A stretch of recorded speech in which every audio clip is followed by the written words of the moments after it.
KL விஸ்மா டிரான்சிட்டில் சில பாலஸ்தீனர்கள் மோசமாக நடந்து கொண்டதற்காக இங்குள்ள அந்நாட்டின் தூதர் மலேசியர்களிடம் மன்னிப்பு கேட்டுக்கொண்டார். இவர்களில் சிலர் தாயகம் திரும்புவதற்கு விரும்புகின்றனர். ஆனால் அவர்கள் விருப்ப கடிதத்தில் கையொப்பமிட வேண்டும் என்று வாலிட் அபு அலி கூறினார். கோலாலம்பூரில் உள்ள விஸ்மா டிரான்சிட்டில் பாலஸ்தீன மக்கள் தங்க வைக்கப்பட்டிருக்கின்றனர்.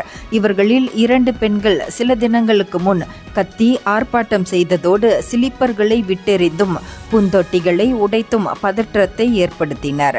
இச்சம்பவம் சமூக ஊடகங்களில் பரவி மலேசியர்களுக்கு கோபமூட்டியது. இவர்கள் பாலஸ்தீனத்திற்கே திருப்பி அனுப்பப்பட வேண்டும் என்று வலியுறுத்தினர்.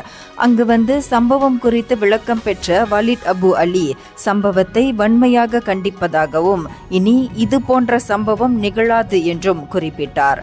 பாலஸ்தீன் சார்பில் அனைத்து மலேசியர்களிடமும் மன்னிப்பு கேட்டுக்கொள்வதாக தூதர் கூறினார். இந்தியர்களின் இதய குரல் மக்களோசை.